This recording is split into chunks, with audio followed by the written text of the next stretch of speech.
today we have with us Mrs. Radhika Bharatram, who's a Joint Vice Chairman of the Sri Ram Schools.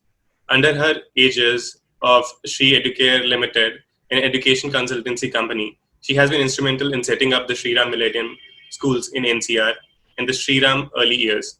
She also serves as the chairperson of the Indian Blind Sports Association and JPM Senior Secondary School for the Blind, the Joint Secretary of the Blind Relief Association, and the Honorable General Secretary of the Delhi Crafts Council. Apart from this, she is also an active member of forums and organizations like CII, SAJA, and KPED. Thank you so much for joining us, Mr. Radhika. It's a pleasure having you. Thank you.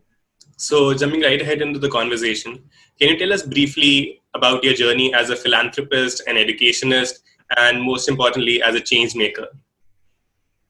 Thank you, Deepak, for inviting me.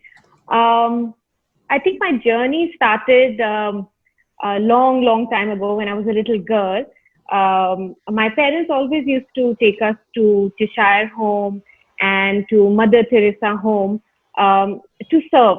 So I think something did happen then. And of course, I didn't do any charitable work after that. But it's when I got married, and I got married into a family where, giving is a very natural way of life for us. It's not something that is forced upon. It's just the DNA of the family.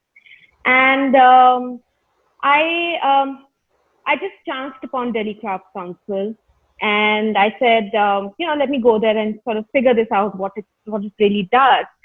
And I thought, I'll come onto the board and things like that. But to my surprise, I was treated like just anybody else who was there. I was taken through this whole volunteering process, and it really didn't matter where you came from.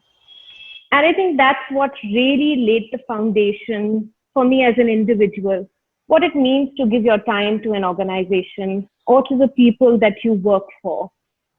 Stories where the craftsmen would tell us that, we have given them hope. I didn't even realize the powerful work that we were doing till you interacted with the people that life we were impacting. Moving on from there, the family had started the Sri Ram School, founded by my mother-in-law, Manju Bharatram. And I was fortunate enough to, I started working there. And everything in my life has happened by chance. Education was not something that I was looking at. But I remember my first day at Sri Ram School as a young married bahu. And I was just blown away with the concept. I was blown away with how education was in the school, where every child was an individual. Every child had a name. He or she was not a roll number. And that really inspired me. We got mentored under her for a very, very long time. And I love the work that I do at the Sri Ram School. We have a fabulous team of educators who inspire us. And, I think Delhi Craft Council and the Sri Ram Schools have really laid the foundation for the person that I am today. And moving forward, Blind Relief happened, CAPED happened, CII Women Exemplar program happened, and they have all enriched me. And I see myself continuing in this journey of giving. I don't know whether I'm a change maker, but I'm definitely a doer. I love working with people. I love working with the people whose life I'm impacting. Wonderful. So, like you mentioned that you've been associated with organizations like CII, SAJA, and KPED in some capacity or the other. So, how would you define your association with these organizations that you work with? At CAPED, we work with women-centric cancer. That's the cervical cancer. I'm a trustee there, but I do play an active role in providing vision, guidance, fundraising. At CII, I chanced upon this program where they work with grassroots women, and they work in the field of health, education, and micro-enterprise. And I didn't realize that there were these powerful women in rural India changing the fabric of our country. And so much of that we don't know sitting in these urban cities. And I love being part of that, because I feel if women like them, considering the situations that they come from, can change our country, I don't know why people like us can't do more. So Exactly. I am always inspired by this program and their stories and interacting with them. Yes. And now moving ahead, how would you define your passion for continuing to do good for the society at large? And what is it that still keeps you going? And what can we make or do for the millennials to look at these problems and be more empathetic towards them? Like you mentioned that your exposure to these situations and these scenarios made you more, aligned Yeah. towards these causes. So how can we make that sure for the millennials? To answer why I do what I do, I really do believe that when you come from a position of privilege, like most of us do, and privilege doesn't mean you have lots, but just privilege that you have something to Yeah, eat on your table. I think it's our responsibility to give back. Uh, and for me, giving back doesn't mean you start a foundation or you have to impact gazillion lives. Um, just the act of kindness, even if it's with your support staff who's at home, just educating one child at home who's underprivileged, small steps. Uh, the gap in our country between the haves and the have-nots is so huge that I think it's everybody's responsibility to help in whichever way they can do. definitely. As for children, I think homes and schools play a critical part in shaping them in becoming compassionate, empathetic, to have humility. And I do believe post COVID, I think this role is going to become even more powerful. I think we're going to see so much of unhappiness and disparity that moms like me, homes like ours, and like everybody else, and schools have to make sure that we are raising sensitive and mindful young adults. So, like you said, that post COVID might happen that a lot of people might come out with a negative set of emotions. So, how do you say the philanthropy might be useful in coping up with that in India, particularly? And how can we make it happen that the good might evolve in the country? And then we can be able to create more avenues for doing good for people in the country. I have to say this in the past 8 weeks, I have never seen this Giving India. Okay. And it's from anybody from home cooking food to big corporates to NGOs. I think our civil society has really held our country.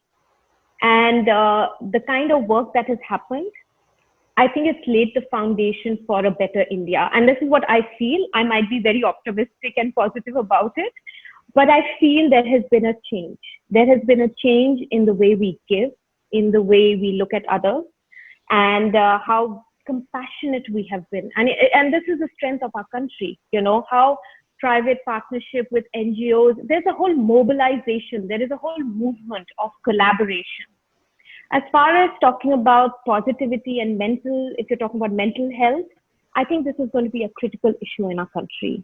As a school like ours, we are working on keeping our teachers as well as our students positive.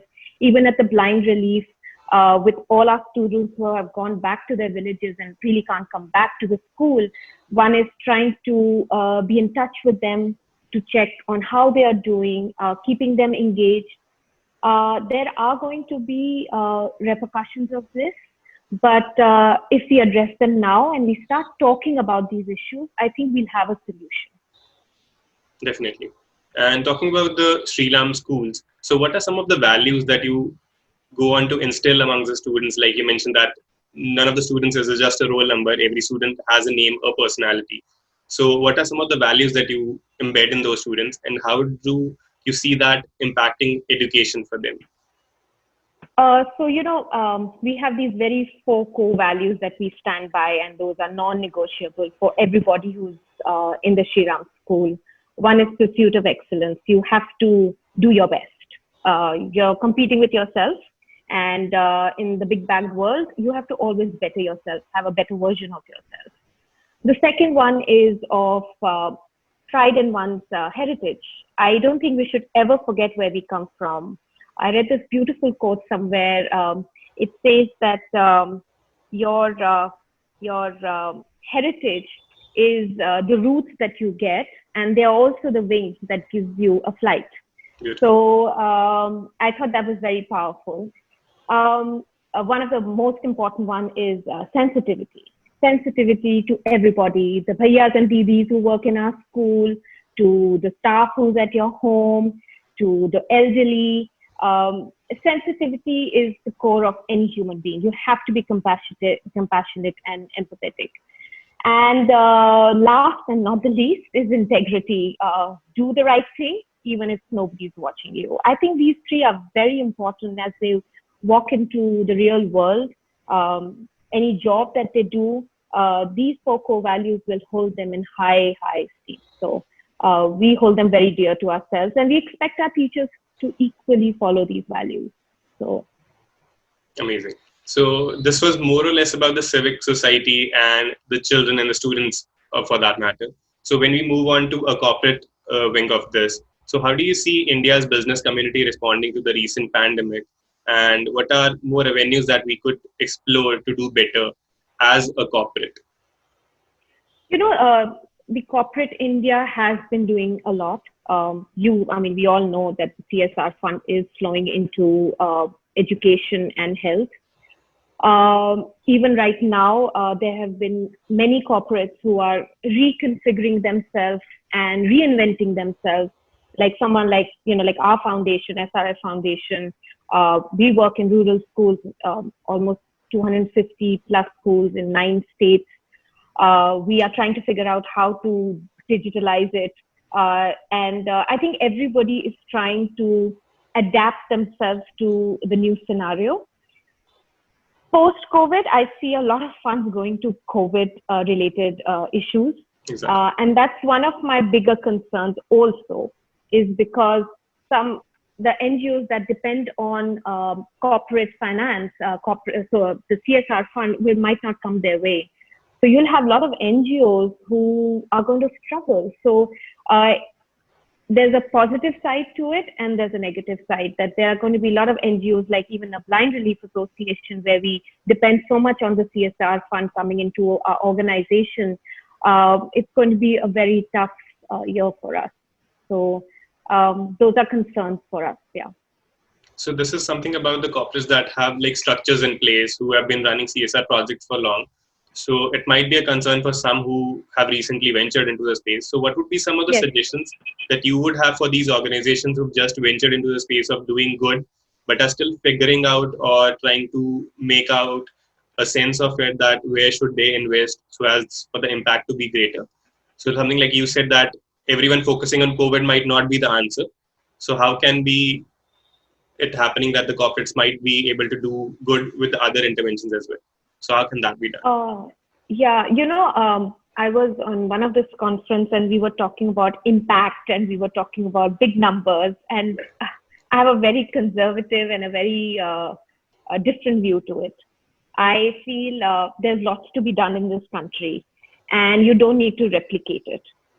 You can always tie up with others. I think collaboration and partnership works very well. So for corporates or small businesses, or who are trying to get into this area, should try and collaborate and partner with people who have their roots in, And as far as impact is concerned, I'm very scared of these big numbers. And, I always believe you start small, you do good work, and you will scale up.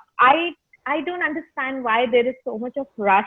And, when people talk about those numbers, I get all worked up, because I come from a very different mindset. I rather go conservative, go small, and do a brilliant job. And I know I will scale it up because I would have created a goodwill, right? Exactly. Even with the SRF Foundation or with the Shri Ram School, we were never in a rush to grow. We were never in a rush to grow. We just wanted to do good work. And I think good work always gets recognized. So take baby steps, go slow, and you will scale up. You will. I mean, there's so much to be done in this country. Exactly. And I feel girls' education will be something that will need to be addressed. They are the first one who are going to get hit by COVID, and already you would see there's going to be a huge dropout rate in rural India for girls' education. They will face the brunt of this. And healthcare.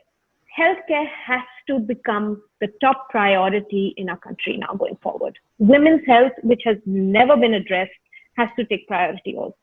And lastly, any suggestions for anyone who's viewing the video and still is struggling with the idea of giving or, being part of just doing good at their level? So any suggestions for them? I think, we have some very credible NGOs in our country.